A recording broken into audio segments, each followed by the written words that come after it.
Hi, I'm John, and welcome to Product Spotlight.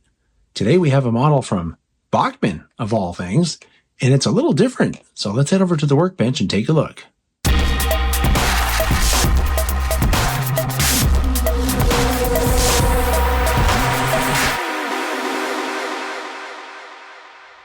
Now, before we get into all the details of what we're looking at and the price and all that stuff, I wanted to talk about the papers that this model comes with. It has warranty information, exploded view drawings, and a DCC quick start guide, as well as a little, looks like a catalog request form. But it also came with this, which I thought is very interesting, and I'll tell you why.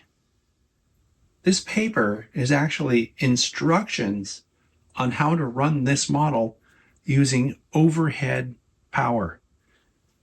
That's pretty cool. I mean, I don't know a lot of people who run catenaries on their HO scale layouts, but if you do, this model is equipped to run either just track power or with live overhead wires.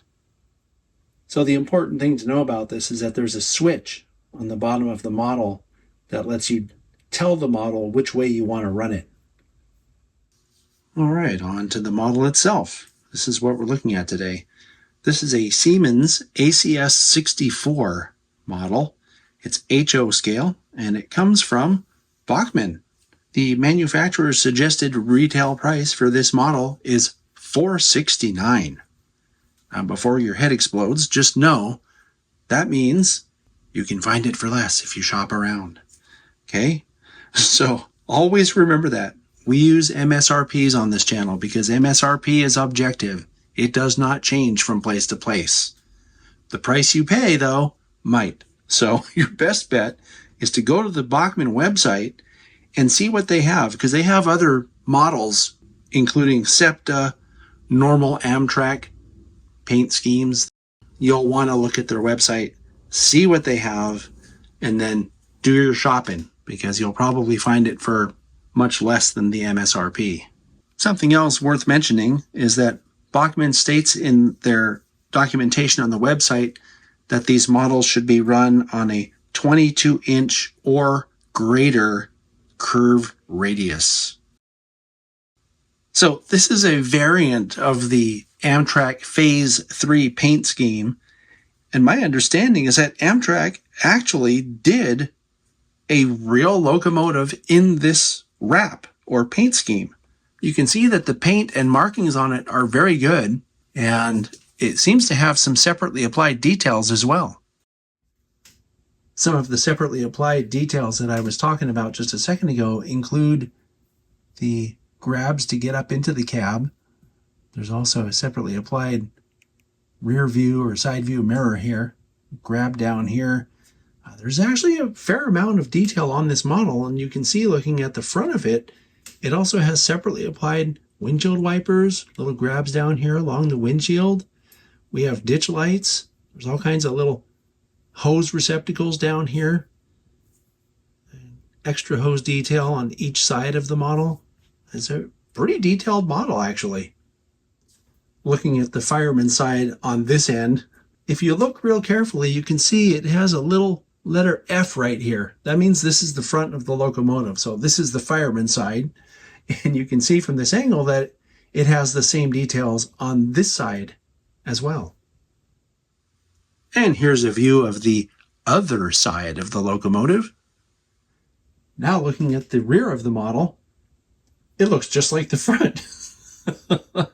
But I wanted to point out that you can see that this model has a fully detailed interior on both the front and the rear. Pretty cool. And finally, here's one last look at the rear of the model from the other side. Technically the engineer's side, because the front is on the other end, like I was pointing out a minute ago. And you can see that there's quite a lot to look at. As with most electric locomotives, there's quite a bit to look at on the top of the model, including 2 separately applied 5-chime horns and a whole bunch of electrical equipment that, to be honest, the only thing I know on top of this model, know what it is, are the pantographs, right? One on each end, and then the horns. All this other stuff, that's all foreign stuff to me. If you know what all that stuff is, put a comment in the comment section below this video and let us know. Also, as part of the top detail, you have the working pantographs, and you want to be careful with these because they're pretty delicate and you wouldn't want to break it by accident because that would be no fun. And normally we don't look at the bottom of locomotives like this, but I did want to point out this is where the switch is if you want to run it either with the pantographs or just with track power. So be aware of that. All right, so I got this thing on the track and I have my computer off to the side running JMRI. Let's see how it runs.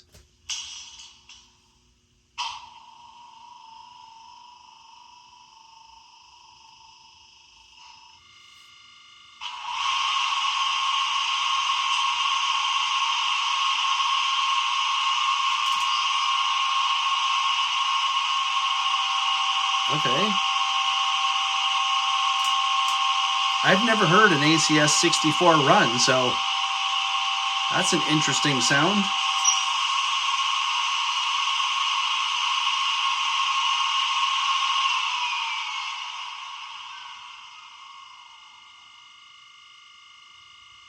All right.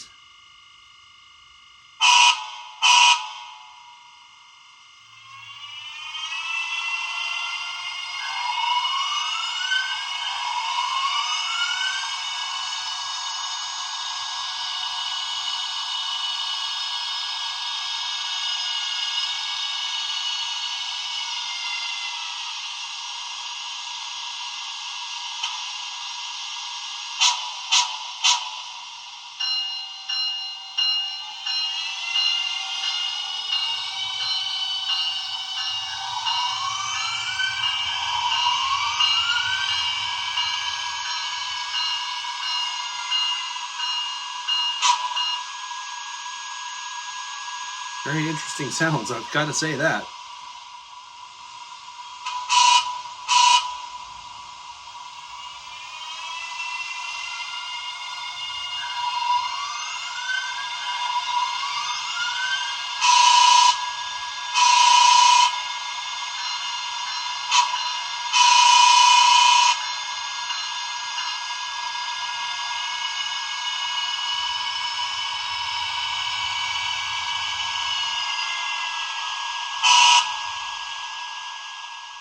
I'm going to run the model with the sound turned off now so you can hear what the mechanism sounds like.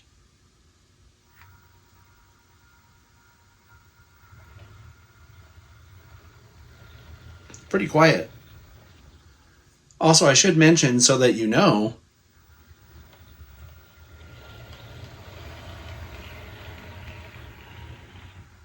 that this model comes with a capacitor circuit built in, so it'll handle rough track or dirty track pretty well. That's a very nice feature that a lot of manufacturers seem to be including these days. Now we're going to take a look at the lights, and the headlight comes on with F0 like you'd expect. You'll notice that the number boards also come on with the headlight. You can turn your ditch lights on using F3. You can use F5 to make the ditch lights alternate, or if the sound is turned on, the ditch lights will automatically alternate with certain sounds, like the bell, and also when you toot the horn, the ditch lights will also alternate like that. And when you go into the other direction, you'll notice that the marker lights come on. And also, it looks like it's flashing on the screen, but the headlight is just simply dimmed at this point. I think a lot of people who model the Northeast Corridor will want these models on their layout. It runs really well, and it has a lot of very interesting lighting effects. I also like the fact that you can run it off of a live overhead wire. That's something that you don't see every day. So good job, Bachmann. We'll see you all next time.